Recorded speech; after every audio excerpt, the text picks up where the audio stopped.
Low 727, customer Saunders. This is a post and beam construction home with a full log back wall. So a couple things to show you that are going to be unusual about this kitchen. Basically, this is a galley kitchen. You got a door going out to the garage, a tall window, a low window, and another low window. These are about 18 inches off the floor for these windows. Now, in this design layout, she's putting her stove here between those two windows. It's cabinetry.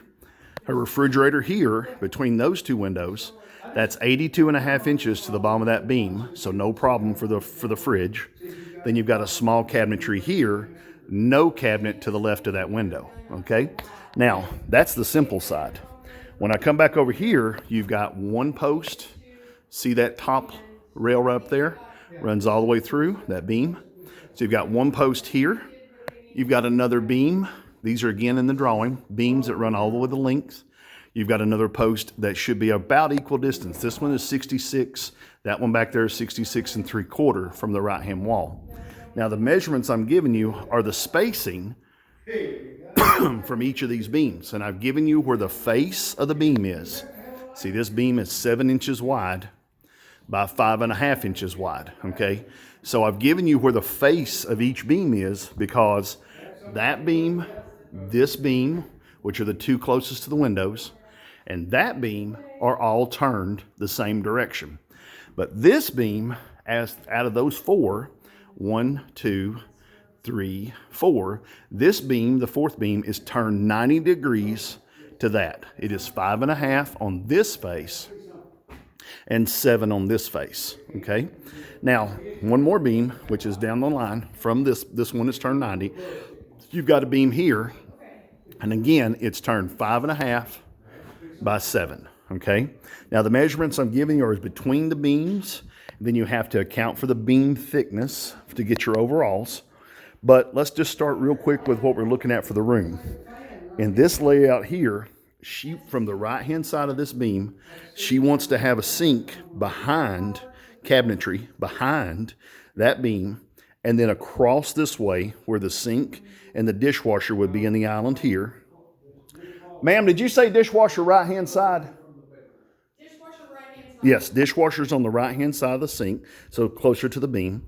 And then the length of the cabinet, she wants to stop. See this line in the floor here? She wants that length to stop just before that beam over there. Now, she wants the cabinets to be 24 inches deep with about a 12-inch offset cabinet on the back of that, and then a countertop overhang past. So the cabinets on the back will be full-height doors. Now, this is the interesting side of this. 1, 2, 3 4 beams. If I walk outside of this space, imagine that this has 24-inch deep cabinetry here, 18-inch deep cabinetry across the back, and 24-inch deep cabinetry here. In other words, an alcove bar area. She wants this to be a step-in bar. She wants this countertop to be a U-shape countertop inside this space that is the same height as the sink countertop and the bar countertop.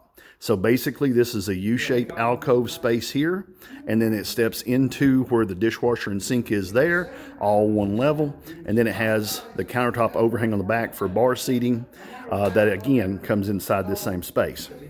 So kind of a unique layout, totally different than most of your average L and U-shaped kitchens.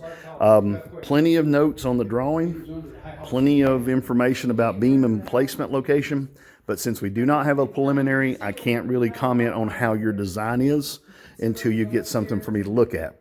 This is one of those jobs that would be very beneficial for us to collaborate on and get your layout correct and come back and do another measure.